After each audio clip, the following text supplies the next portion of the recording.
Thank you, everybody. Thank you so much. I greatly appreciate it. And I'd like to thank the owner of the plant, Gabe, and Gloria. You're here someplace. Thank you. I want to thank Rick Santorum, our senator, great senator, for being here and for the endorsement. We really appreciate it. And I have to say, all of the amazing workers. Gabe said they're the most important, the amazing workers. And I know you've been through some very, very tough times, but we're going to make it better, and we're going to make it better fast, okay? Just watch. So today I'm going to talk about how to make America wealthy again. Have to do it. We're 30 miles from Steel City. Pittsburgh played a central role in building our nation. The legacy of Pennsylvania steelworkers lives in the bridges, railways, and skyscrapers that make up our great American landscape. But our workers' loyalty was repaid, you know it better than anybody, with total betrayal. Our politicians have aggressively pursued a policy of globalization, moving our jobs, our wealth, and our factories to Mexico and overseas. Globalization has made the financial elite who donate to politicians very, very wealthy. I used to be one of them. Hate to say it, but I used to be one. But it's left millions of our workers with nothing but poverty and heartache. When subsidized foreign steel is dumped into our markets, threatening our factories, the politicians have proven, folks, have proven they do nothing. For years, they watched on the sidelines as our jobs vanished and our communities were plunged into depression-level unemployment. Many of these areas have still never recovered and never will unless I become president.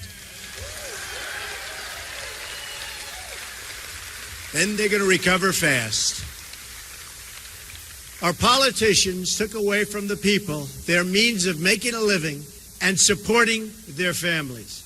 Skilled craftsmen and tradespeople and factory workers have seen the jobs they love shipped thousands and thousands of miles away. Many Pennsylvania towns, once thriving and humming, are now in a state of total disrepair. This wave of globalization has wiped out totally our middle class. It doesn't have to be this way. We can turn it around, and we can turn it around fast.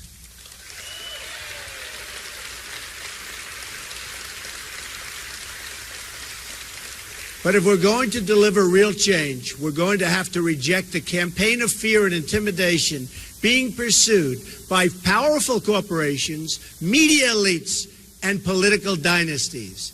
The people who rigged the system for their benefit will do anything and say anything to keep things exactly the way they are. The people who rigged the system are supporting Hillary Clinton because they know as long as she is in charge, nothing's going to change. The inner cities will remain poor. The factories will remain closed. The borders will remain open. The special interests will remain firmly in control. Hillary Clinton and her friends in global finance want to scare America into thinking small. And they want to scare American people out of voting for the better future. And you have a great future, folks. You have a great future. These people have given her tens of millions of dollars. My campaign has the absolute opposite message. I want you to imagine a much better life and a life where you can believe in the American dream again. Right now, you can't do that.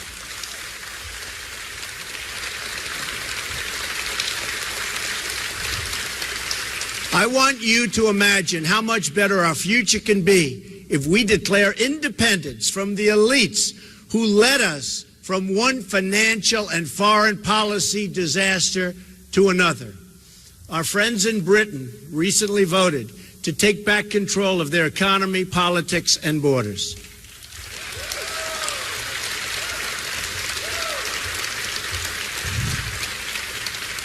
I was on the right side of that issue, as you know, with the people. I was there. I said it was going to happen. I felt it. While Hillary, as always, stood with the elites, and both she and President Obama predicted that one voted to take back control of their economy, politics, and borders.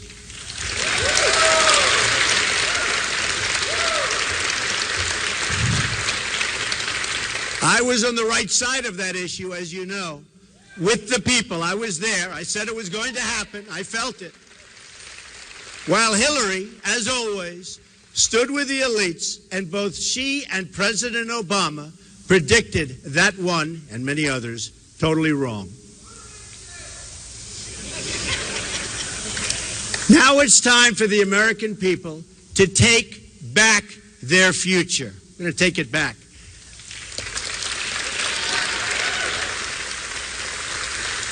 That's the choice we face.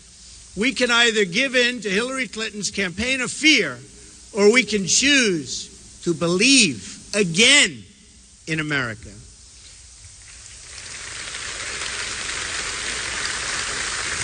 Very sadly, we lost our way when we stopped believing in our country.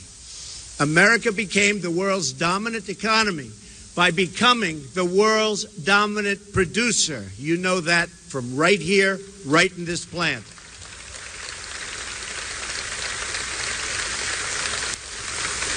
The wealth this created was shared broadly, creating the biggest middle class the world has ever known. But then America changed its policy from promoting development in America, in America, to promoting development in other nations. That's what's happening, and that's what's happened. We allowed foreign countries to subsidize their goods, devalue their currencies, violate their agreements, and cheat in every way imaginable. And our politicians did nothing about it. Trillions of our dollars and millions of our jobs flowed overseas as a result. I have visited cities and towns across this country where a third or even half of manufacturing jobs have been wiped out in the last 20 years. Today we import nearly 800 billion more in goods than we export. Can't continue to do that. This is not some natural disaster. It's a political and politician-made disaster. Very simple. And it can be corrected. And we can correct it fast when we have people with the right thinking right up here. It is the consequence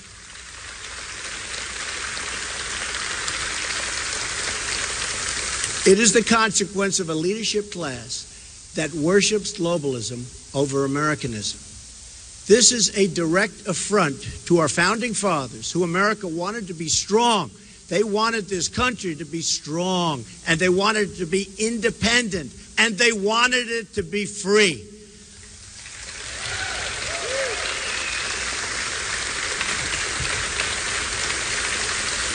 Our founding fathers understood trade much better than our current politicians, believe me. George Washington said that the promotion of domestic manufacturing will be among the first consequences to flow from an energetic government. Alexander Hamilton spoke frequently of the expediency of encouraging manufacturing in the United States.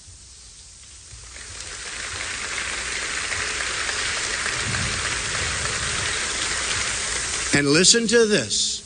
The first Republican president, Abraham Lincoln, warned that, quote, the abandonment of the protective policy by the American government will produce want and ruin among our people. He understood it much better than our current politicians. That's why he was Abraham Lincoln, I guess.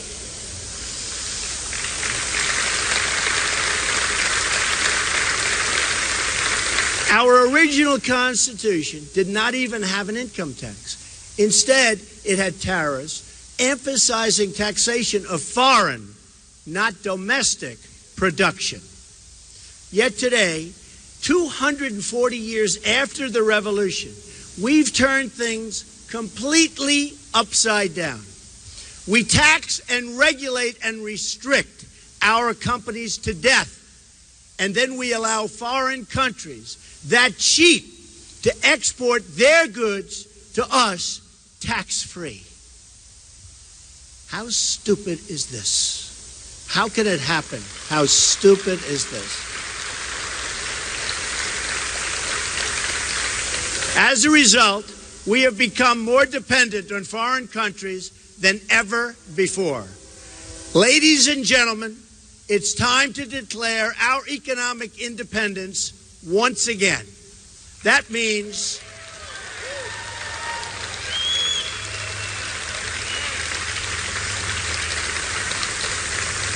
voting for Donald Trump.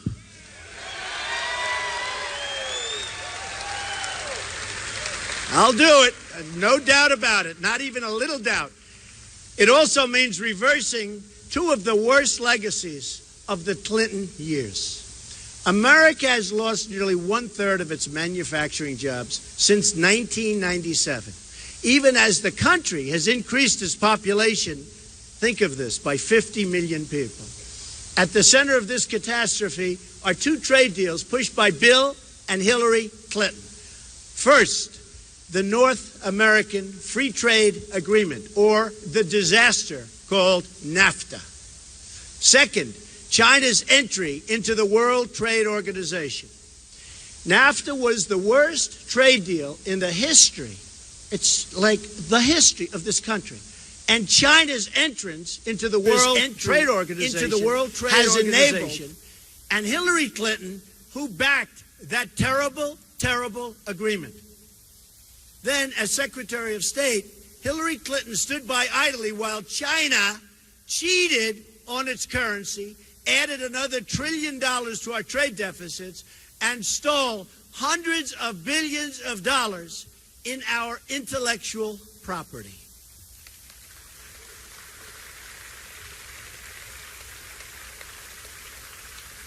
And I've been talking about China for many years.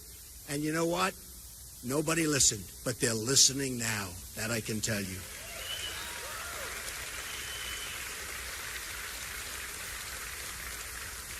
The city of Pittsburgh and the state of Pennsylvania have lost one-third of their manufacturing jobs since the Clintons put China into the WTO. 50,000 factories across America have shut their doors in that time. And this factory, because of your great owners, Gabe and Gloria, it's hanging in. But they just told me it's not easy. Almost half of our entire manufacturing trade deficit in goods with the world is a result, and it's the result, of trade with China. It was also Hillary Clinton, as Secretary of State, who shoved us into a job-killing deal with South Korea. As reported by the Economic Policy Institute in May, this deal doubled our trade deficit with South Korea and destroyed nearly 100,000 American jobs.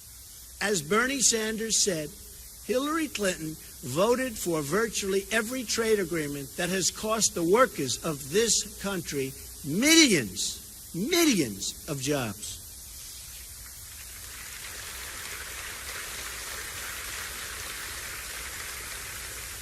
Trade reform and the negotiation of great trade deals is the quickest way to bring our jobs back to our country.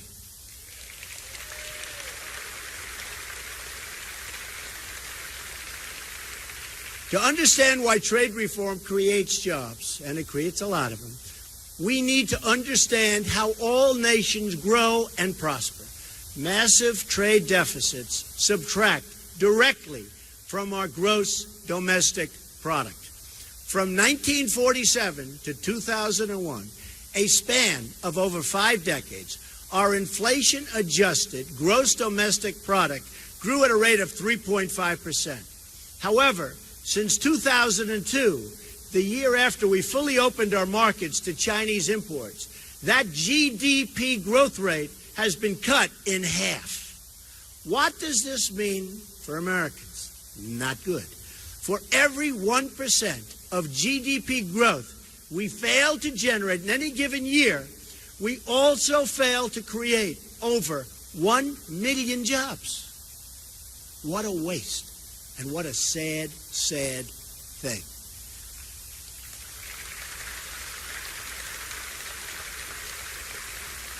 America's job creation deficit, due to slower growth since 2002, is well over 20 million jobs. And that's just about the number of jobs our country needs right now to put America back to work at decent wages. Wages are very low because there's no competition, and they're going to go up because we're going to thrive again as a country.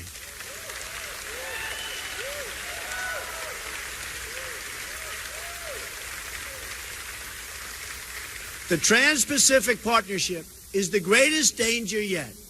The TPP, as it's known, would be the death blow for American manufacturing. It would give up all of our economic leverage to an international commission that would put the interests of foreign countries above our own. It would further open our markets to aggressive currency cheaters. Cheaters, that's what they are, cheaters. They're not playing by the rules. They're cheating. It would make it easier for our trading competitors to ship cheap, subsidized goods into United States markets while allowing foreign countries to continue putting up barriers in front of our exports, which is what they do. It's very hard to export to their countries. They make it very difficult. We, on the other hand, come on in, everybody, come on in. Bad leadership. The TPP would lower tariffs on foreign cars while leaving in place the foreign practices that keep American cars from being sold overseas. That's not all. Mark my words. China will enter the TPP through the back door at a later date. They are watching. They are studying. They're not in it now, but they're going to be in it. If it's good, they'll be there. By the way, if it's no good, they'll pass. It's the same way, always is. The agreement would also force American workers to compete directly against workers from Vietnam, one of the lowest wage countries on earth. Not only will the TPP undermine our economy, but it will undermine our independence. That's what's happening. The TPP creates a new international commission that makes decisions the American people are no longer given the right to veto. These commissions are great for Hillary's Wall Street funders who can spend vast amounts of money to influence the people on the commissions and the outcomes. It should be no surprise then that Hillary Clinton, according to Bloomberg, took a leading part in drafting the Trans-Pacific Partnership. Please remember that, especially in November.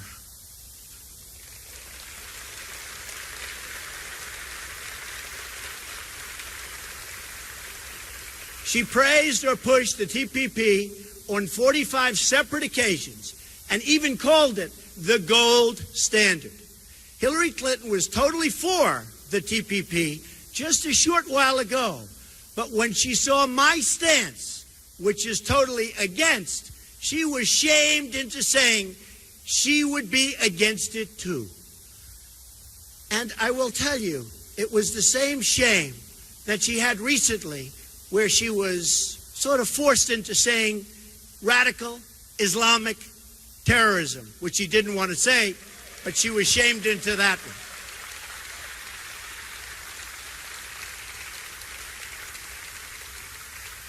but have no doubt that she will immediately approve it if it's put before her. And that is guaranteed. Guaranteed.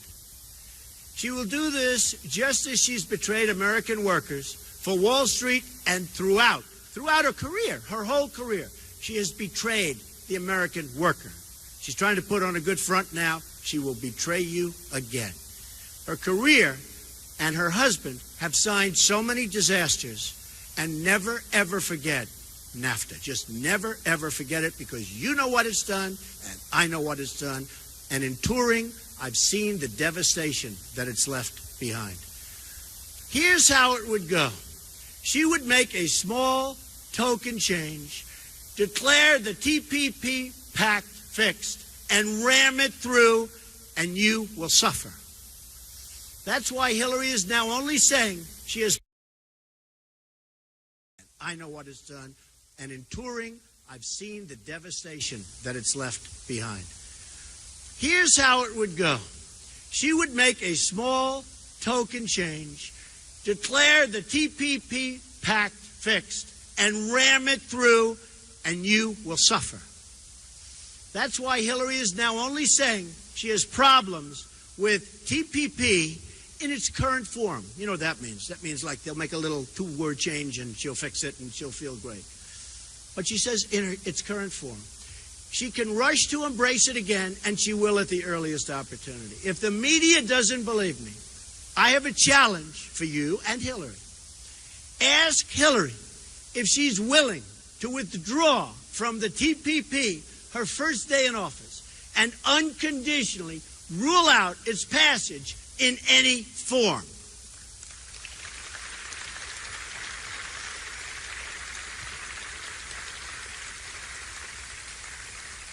There is no way to fix TPP. We need bilateral trade deals. We do not need to enter into another massive international agreement that ties us up and binds us down like TPP does.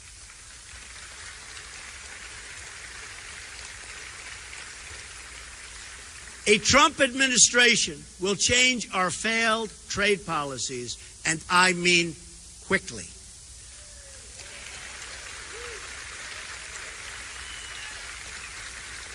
Thank you.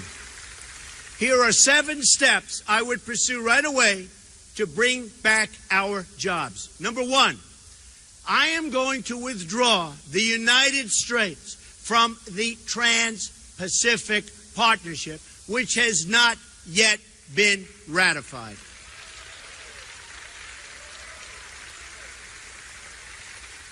I'm going to appoint the toughest and smartest, and I know them all, trade negotiators to fight on behalf of American workers.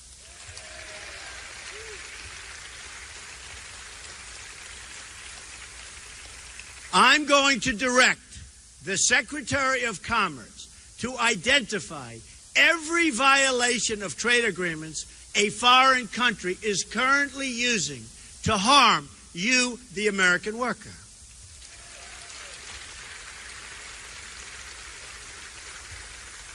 I will then direct all appropriate agencies to use every tool under American and international law to end these abuses, and abuse is the right word.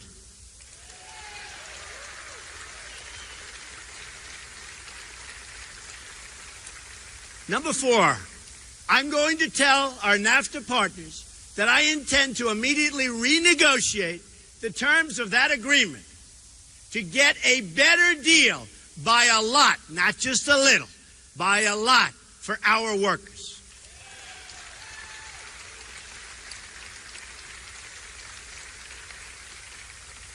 And if they don't agree to a renegotiation, which they might not, because they're so used to having their own way, not with Trump, they won't have their own way,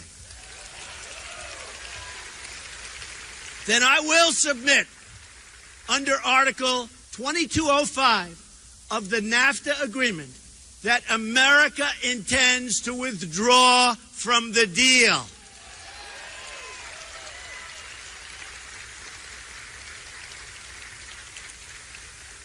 Number 5, I'm going to instruct my Treasury Secretary to label China a currency manipulator, which should have been done years ago. Any country that devalues their currency in order to take unfair advantage of the United States, which is many countries, will be met with sharply. And that includes tariffs and taxes.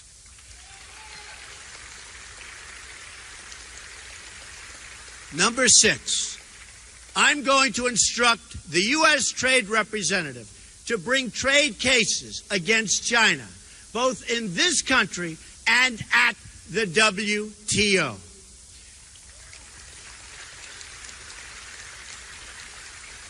China's unfair subsidy behavior is prohibited by the terms of its entrance to the WTO, and I intend to enforce those rules and regulations, and basically, I intend to enforce the agreements for all countries, including China.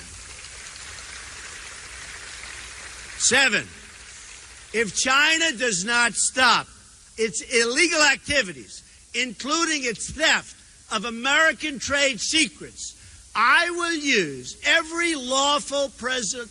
Hey, look, this is very easy. This is so easy. I love saying this.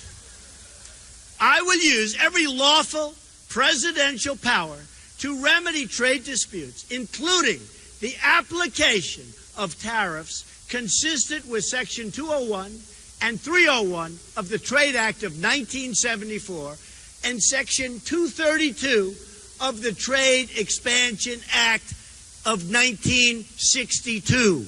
And when they say trade expansion, they're talking about other countries. They're not talking about us, because there is no expansion. They get the expansion, we get the joblessness. That's the way it works. Not going to happen anymore. President Reagan deployed similar trade measures when motorcycle and semiconductor imports threatened U.S. industry. I remember. His tariff on Japanese motorcycles was 45%, and his tariff to shield America's semiconductor industry was 100%. And that had a big impact, folks, a big impact. Hillary Clinton and her campaign of fear will try to spread the lie that these actions will start a trade war. We already have a trade war, and we're losing badly, badly.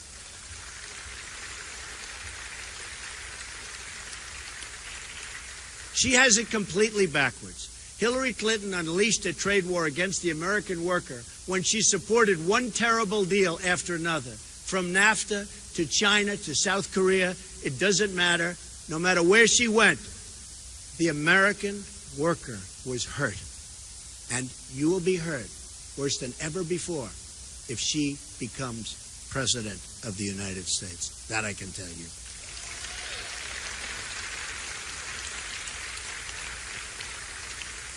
A Trump administration will end that war by getting a fair deal for the American people and the American worker. The era of economic surrender will finally be over. It'll be over. You're not going to see it anymore. Although I can't guarantee it, because after me, they'll probably start doing it again. But we will have 4 and maybe 8 great, great, great productive years, and we'll never go back, and we'll make sure we never go back.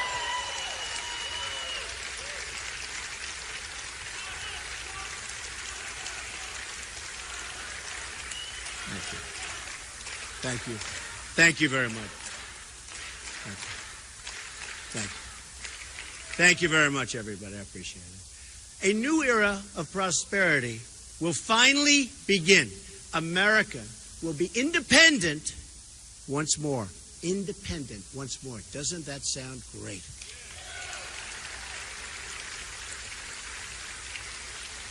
Under a Trump presidency, the American worker will finally have a president who will protect them and fight for them. We will stand up to trade cheating. Cheating. Cheaters, that's what they are. Cheaters. We will stand up to trade cheating. Anywhere and everywhere it threatens the American job.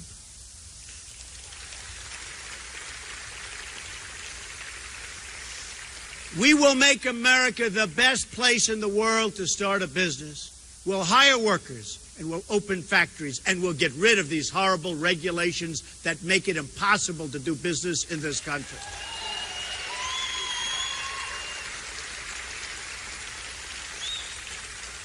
This will also include massive tax reform to lift the crushing burdens on American workers and businesses.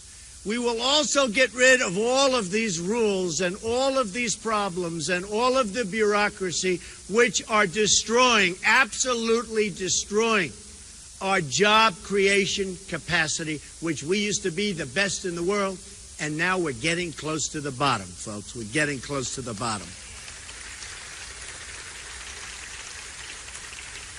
Many people think that these regulations are an even greater impediment than the fact that we are one of the highest taxed nations in the world.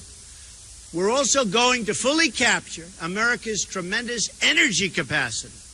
This will create for our workers, and that's what we want, for our workers, growth for our economy and begin reducing our budget deficits, which are massive. Yearly budget deficits, massive. Our trade deficits, we don't even want to talk about it. Our budget deficits are massive. Hillary Clinton wants to shut down energy production and shut down the mines, and she wants to shut down, and she said it just recently, she wants to shut down the miners. I want to do exactly the opposite.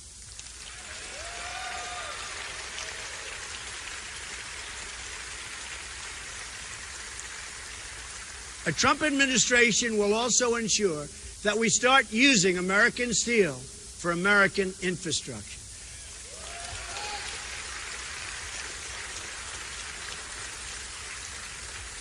And aluminum.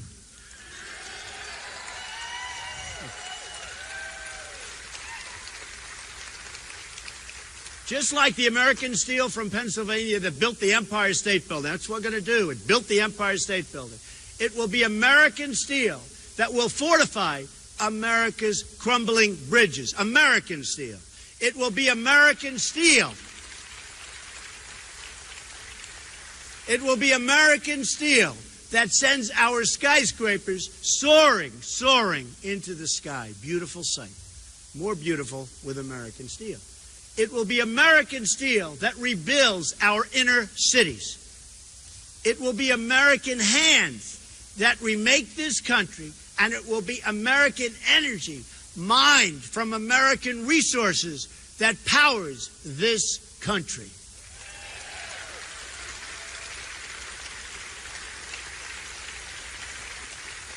It will be American workers who are hired to do the job.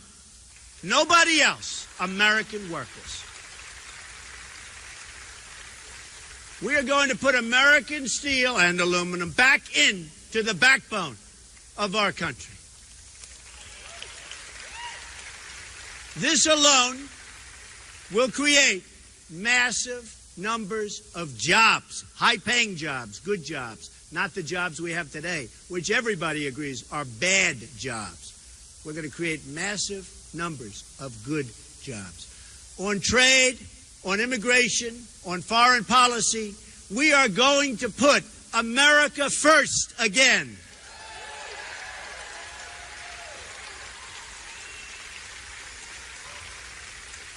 We are going to make America wealthy again.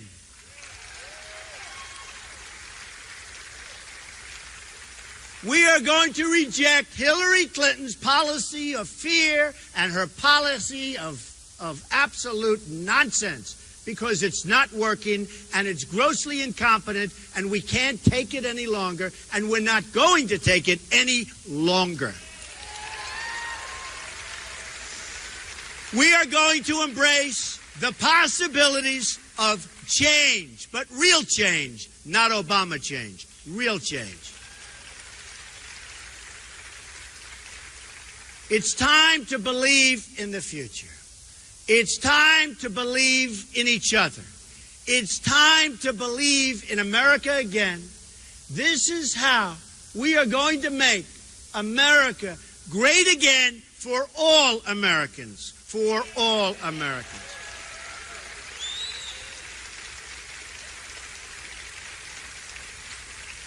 We're going to make America great again for everyone, greater than ever before. And I promise you, if I become president, we are going to be working again. We are going to have great jobs again. You're going to be so happy. You're going to be proud of your president. You're going to be proud, proud, proud of our country once again. Thank you very much. I appreciate it. Thank you. Thank you very much. I appreciate it. Thank you. Thank you very much.